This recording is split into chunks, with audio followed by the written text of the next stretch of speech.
Bonjour à toutes et à tous, ravi de vous retrouver pour une nouvelle édition de la Minute Quintet. On prend bien entendu la direction de l'hippodrome de Saint-Cloud comme tous les 1er mai et ce jeudi ne va pas changer la règle, ne va pas déroger à cette règle. On a droit à une belle réunion, hein, celle du prix du Muguet sur l'hippodrome du Val d'Or. La troisième course du programme, le prix Sagaro, sera à support de Quintet, une compétition qui fait la part belle aux stayers, hein. Il y aura 3100 mètres à parcourir pour des chevaux âgés de 4 ans et au-dessus. On a bien entendu fait le plein de partants avec 16 concurrents qui sont en lice dans une épreuve prévue aux alentours de 15h15. On a une course référence.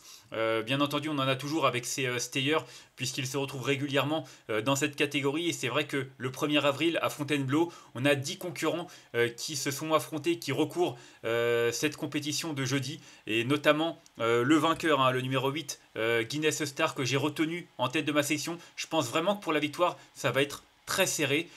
On l'a déjà vu d'ailleurs le mois dernier lors de la course référence, il n'y a pas de gros écart à l'arrivée. C'est vrai que Guinness Star, il s'est vraiment montré courageux pour conserver le meilleur. Il a dû partager la victoire avec le numéro 6 Spinello, mais il s'est vraiment montré tenace et je pensais vraiment qu'il allait être battu. Et au final, il n'a rien lâché, il a partagé la victoire et j'ai vraiment beaucoup aimé cette tentative. Alors il a été pénalisé de 2 kilos vu qu'il y a eu des dites. J'ai l'impression que la pénalisation a été partagée également puisque lui comme son rival n'ont juste pris que 2 kilos, ce qui est très peu au final pour une victoire de Quintet.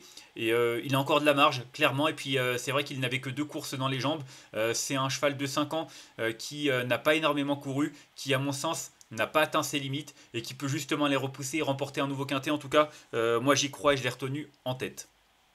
Ensuite, j'ai retenu le numéro 4, Super Alex, hein, Super Alex qui a terminé 3ème de la course référence.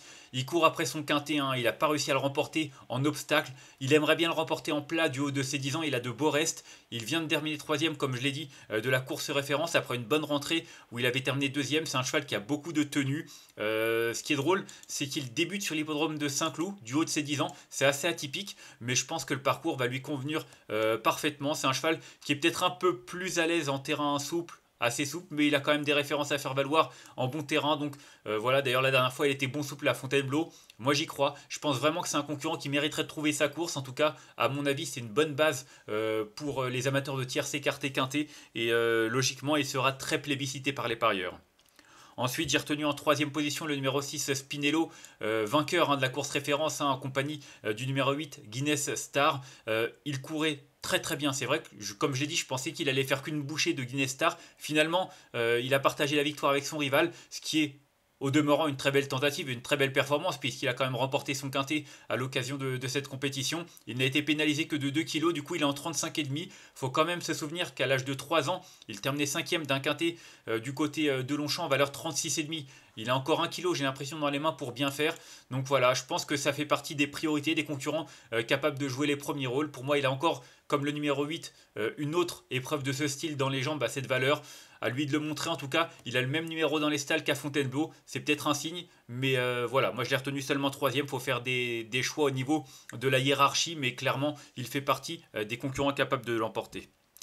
Ensuite, j'ai retenu en 4ème position le numéro 3, Moradi, un concurrent qui nous vient de Suède, hein. Une carrière assez atypique. Il est arrivé sur notre sol en fin de saison dernière.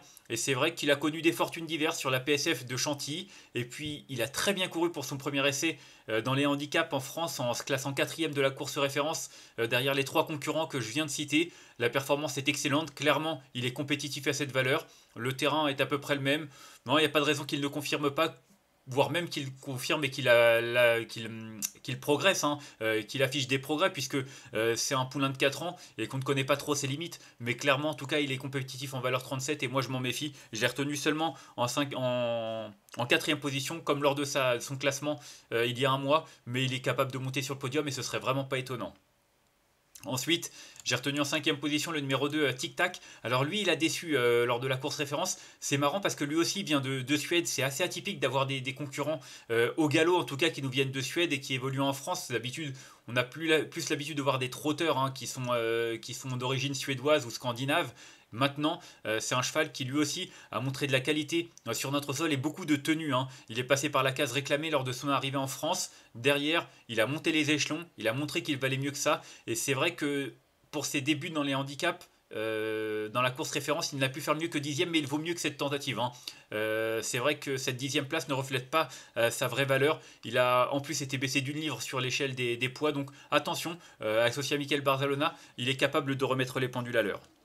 Ensuite, j'ai retenu en 6e position le top weight, un Las Capani qu'on connaît bien, un Capani qui a déjà remporté 2 quintés du haut de ses 7 ans. Il a terminé 5e de la course référence. C'est un cheval de tenue par excellence. Il est de tous les combats et puis il est d'une régularité, c'est assez plaisant à voir, hein. Il alterne les quintés et les courses, à condition avec beaucoup de brio. Et c'est vrai que depuis sa victoire de quintet le 22 juin à Compiègne, bah écoutez, il a toujours répondu présent, toujours dans les 5 premiers, que ce soit dans les handicaps ou dans les épreuves à condition. Donc pour moi, c'est un cheval qui devrait faire sa course. Peut-être une bonne base pour les amateurs de quintet, une base un petit peu spéculative, mais plutôt pour la 4-5e place.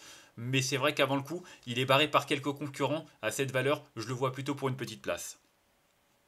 Ensuite, j'ai retenu en 7e position le numéro 15 Turania. C'est peut-être ma botte secrète, hein, Turania.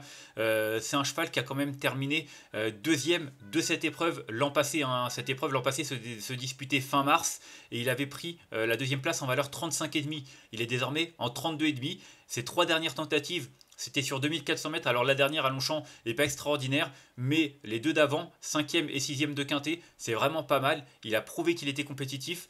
Le bon terrain, ça va pas le déranger. Il fait tous les terrains à peu près, même si c'est vrai qu'il est peut-être meilleur en terrain pénible. Mais il a des références également à faire valoir en terrain bon souple. Il faudrait qu'il soit un petit peu plus souple que bon. Mais bon, après, ça va être une question de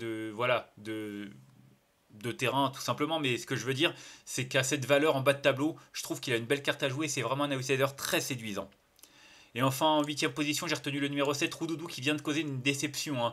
C'était dans un quintet à Longchamp, sur 2400 mètres, hein, justement, la distance sur laquelle Turania vient de courir, mais ils n'ont pas couru ensemble, c'était une autre épreuve. Mais ce que je veux dire, c'est que Roudoudou, cette tentative, elle est trop mauvaise pour être exacte. Auparavant, il avait pris 2 accessites dans des épreuves support de quintet, donc la compétitivité, il l'a, il n'y a pas de souci. Il a de la tenue également. Il a déjà gagné PSF sur 3100 mètres à Pornichet, donc exactement la même distance qu'il aborde ce jeudi. Donc je crois en une réhabilitation. J'ai retenu seulement en 8e position, mais s'il venait à fournir sa vraie valeur, à montrer son vrai visage, il peut même terminer dans les 3-4 premiers, que ce serait pas volé. Et enfin, en cas de non partant, j'ai retenu le numéro 9, Orlena, qui vient de passer par la case réclamée. C'est drôle d'avoir fait passer cette pouliche par la case réclamée parce que quelques semaines auparavant, elle terminait 3e d'un quintet sur 2400 mètres à Saint-Cloud. Derrière, seulement 7e d'un handicap. Du coup, on l'a peut-être tenté réclamer pour justement lui redonner du moral. Je ne sais pas si ça va faire son effet. En tout cas, elle est associée à Christophe Soumillon. Elle est bien placée au niveau du poids. Elle a perdu une livre. Ça peut être un coup de poker amusant. Moi, je la vois plutôt pour une petite place. Et ce sera juste un regret. On va faire un petit récapitulatif de ma section avec le numéro 8 que j'ai retenu devant le 4, le 6, le 3, le 2, l'As, le 15 et le 7. Et en cas de non partant, le numéro 9. En ce moment, les quintés, c'est pas forcément une sinécure, hein. On l'a vu, hein, les arrivées sont vraiment surprises. C'est pas évident de trouver les bons chevaux. J'espère vraiment avoir fait les bons choix cette fois-ci. J'ai suivi la course référence. En théorie, il n'y a pas grand chose à inventer. Moi, je tenterais plus de faire un 6 chevaux parce que voilà, au niveau des bases en ce moment, c'est pas forcément folichon, mais c'est une course qui, malgré tout, comporte pas mal de certitudes, j'ai l'impression. Donc, on espère que cette fois-ci, les favoris vont bien se comporter et vont justement répondre au présent. La course nous le dira. En tout cas, moi, je vous remercie d'avoir suivi cette nouvelle édition de la Minute Quintet. Si vous avez aimé cette vidéo, n'hésitez pas à la liker, à la partager ou encore à vous abonner à notre chaîne YouTube en cochant la petite cloche pour être au courant des prochaines vidéos. On se retrouvera demain du côté de Vincennes après une semaine de galop.